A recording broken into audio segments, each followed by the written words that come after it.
Hey everyone, welcome back to the channel. So as I mentioned in a previous video, today I will be washing my friend's McLaren 720s. So if you guys did see that video, you know all the work that had to go into installing the aftermarket exhaust and the downpipes. If you didn't see that video, then basically I had to remove the entire rear section of the car minus the bumper and install the aftermarket exhaust, the downpipes, and then reassembled it back together. So that took a lot of work, and in the process it did get dirty. It does have some fingerprints. It's not extremely dirty, as many of you would probably be like, oh, this is clean, but no, he likes his car clean and it wasn't like this. So it did get dirty throughout removing all of the pieces, but let me show you how it looks.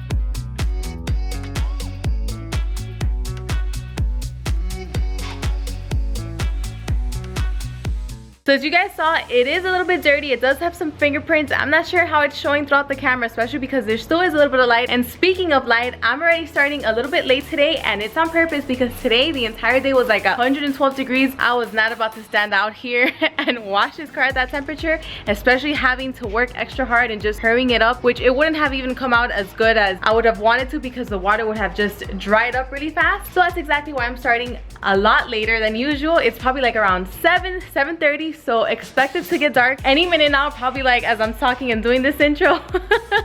But either way, let's go ahead and start. So first, let me show you. I already have all of my equipment laid out here just because I'm trying to save some time, at least in order to be able to get to the wash first. So I do have my IK9 foamer as always that I always use, and this does have the Auto Fanatic wheel cleaner. I have my bucket with soap. I also have this Auto Fanatic Snowstorm car shampoo, and I also have my bucket with just water, a little bit of soap, and also some wheel woolies, brushes. I have my pressure washer. So first off, I'm gonna start off with just cleaning the wheels using the IK9 foamer, and then after that I'll go ahead and rinse the car, foam it. So let's not delay this any further and let's get started.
So it ended up getting dark pretty fast, but the funny thing about this car is that the same amount of time it took me to foam this car around twice is probably the same amount of time it takes me to foam the Camaro and the Mustang only once, just because of the difference in the size of the cars. So I thought that was pretty funny. But now that it has foam on the car, I'm just gonna let it sit for a few minutes, and it's not too hot and the car's not that dirty. So after that, I'll just go in with the light scrub, then I'll rinse, and then we can go ahead and dry it. But I'll see you guys then.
Alright, so now we're done washing the car, and like I said before, this was very quick. 1, because it's such a small car. 2, because it wasn't that dirty. And 3, because I waited for the perfect time for it not to be that hot, so I don't have to be like just fighting and just stressing about the water getting dried and then having water spots. But now it's drying time, so I will be using this towel. This is the Griots Garage towel. I know that many of you ask me about this towel every single time that I use it to dry a car. This is amazing. I absolutely love it. And here I'll be getting the Autofanatic 007 Gloss Enhancer. This is amazing. I know that many of you do ask me about this all the time.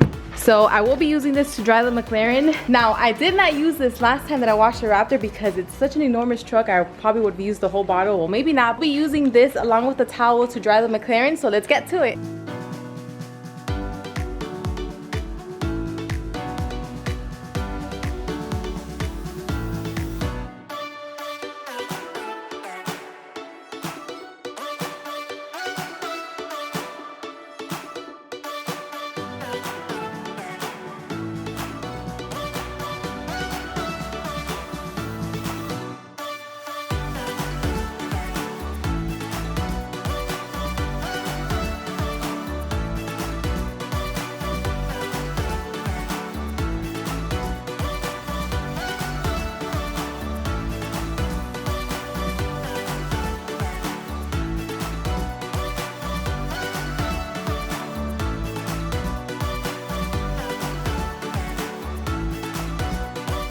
So the car is finally dry. The only thing left to do is to bring the McLaren inside the garage, because I will be cleaning and vacuuming the interior, because when I was working on it, I did have to step inside to set up the valve system. So it is a little bit dirty, so we need to take care of that. So in turn, you guys will hear a warm start of the McLaren and also a warm start of the Shelby, because I was driving it early on today, but we need to move it outside the garage to make room for this car. So let's go ahead and hear them.